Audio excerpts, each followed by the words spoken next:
Hello friends, তোমাদের বঙ্গের পথে মোস্ট ওয়েলকাম।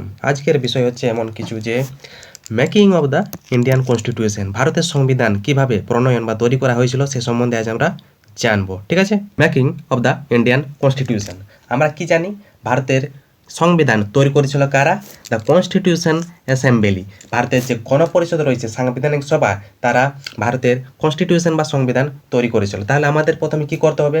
কনস্টিটিউশন অ্যাসেম্বলি গঠন করতে হবে। আর এই কনস্টিটিউশন অ্যাসেম্বলি গঠনের প্রথম দাবি করেছিল এম.এন. Roy in 1934। 1934 সালে মানবেন্দ্রনাথ রায় সর্বপ্রথম কনস্টিটিউশন অ্যাসেম্বলি গঠনের দাবি করেছিল।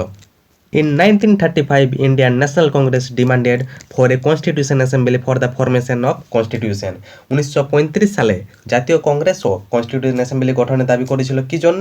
ভারতের সংবিধান তৈরির জন্য। এবার এই যে প্রথমে 1934 সালে এম.এন. রয়, দেন 1935 সালে ইন্ডিয়ান ন্যাশনাল কংগ্রেস এই যে দাবি করেছিল কনস্টিটিউশন অ্যাসেম্বলি গঠনের, এই দাবিটা সর্বপ্রথম মানা হয় 1940 সালে আগস্ট অফারের মাধ্যমে।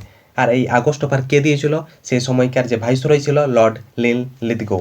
লর্ড লিনলিথগো 1940 সালে আগস্ট অফারের মাধ্যমে কনস্টিটিউশন অ্যাসেম্বলি গঠনের যে দাবি সেটা সর্বপ্রথম মেনেছিল। এবার দ্বিতীয় বিশ্বযুদ্ধের পটভূমি শুরু হয়। সেটা শুরু হয়েছিল 1939 সালে এবং শেষ হয়েছিল 1945 সালে। এবং এই দ্বিতীয় বিশ্বযুদ্ধে সহযোগিতা লাভের জন্য ব্রিটিশ গভর্নমেন্ট 1942 সালে ভারতবর্ষে কি পাঠায়? Cripps mission. এবং এটা হেড বা লিড করছিল কে? Stafford Cripps. এখন স্ট্যাফোর্ড ক্রিপস 1942 সালের মার্চ মাসে একটা রিপোর্ট বা প্রস্তাবনা দেয়। সেখানে বলা হয় ভারতীয়দের সংবিধান রচনার জন্য গণপরিষদ গঠন করা হবে যদি ভারতীয়রা দ্বিতীয় বিশ্বযুদ্ধে ব্রিটিশের সহায়তা করে থাকে। কিন্তু এই যে প্রস্তাব, এই প্রস্তাব পরবর্তীকালে মুসলিম লীগ, কংগ্রেস দুই সংগঠনের দ্বারাই রিজেক্ট করা হয়ে থাকে। নেক্সট কি হয়? 1946 সালে ক্যাবিনেট মিশন ভারতবর্ষে পাঠানো হয়ে থাকে। এর 3 জন মেম্বার ছিল, Pethick Lawrence, Stafford Cripps and A V Alexander. এবং এই ক্যাবিনেট মিশনের মাধ্যমে পরবর্তীকালে ভারতবর্ষে কনস্টিটিউশন অ্যাসেম্বলি গঠন করা হয়। আর এই কনস্টিটিউশন অ্যাসেম্বলি বা গণপরিষদে পরবর্তীকালে ভারতের সংবিধান রচনা করেন। On the recommendation of the cabinet mission in 1946 ফেব্রুয়ারি মাসে, 1946 সালের ফেব্রুয়ারি মাসে ক্যাবিনেট মিশন একটা রিকমেন্ডেশন দিয়েছিল। ওই সুপারিশের জন্য কনস্টিটিউশন অ্যাসেম্বলি গঠিত হয় 1946 সালের নভেম্বর মাসে।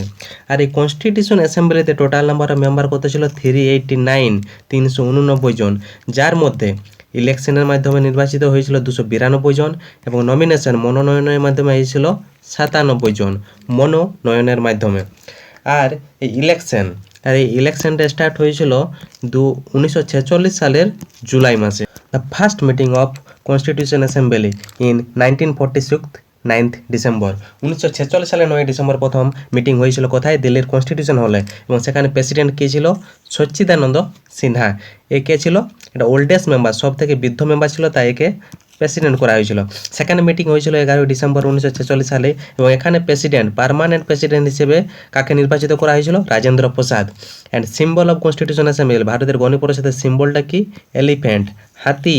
কনস্টিটিউশন অ্যাসেম্বলির মধ্যে টোটাল নাম্বার অফ মিটিং কত হয়েছিল? টোটাল নাম্বার অফ মিটিং হয়েছিল 22টা। তার মধ্যে সব থেকে মোস্ট ইম্পর্টেন্ট ওয়ান হচ্ছে ড্রাফটিং কমিটি।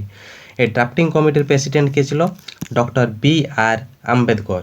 এখন এই ড্রাফটিং কমিটি প্রতিষ্ঠিত হয়েছিল 1947 সালের 29 আগস্ট। ঠিক আছে।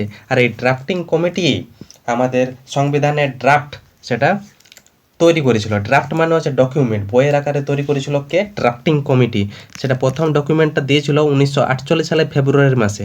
এটাই পরবর্তীকালে ভারতের সংবিধানে পরিণত হয়। আর এই যে ভারতের সংবিধান কনস্টিটিউশন, এটা অ্যাডপশন বা গৃহীত হয়েছিল 1949 সালের 26শে নভেম্বর অ্যান্ড এনফোর্স, যেটা কার্যকারী হয়েছিল 1950 সালের 26শে জানুয়ারি।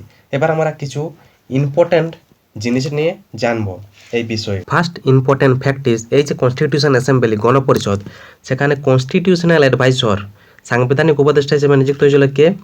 BN. Rao, Benegal Narasimha Rao. He was also the first Indian জাজ of international court of justice, আন্তর্জাতিক যে আদালত সেখানেও তিনি ফার্স্ট ইন্ডিয়ান জাজ বা বিচারক ছিল।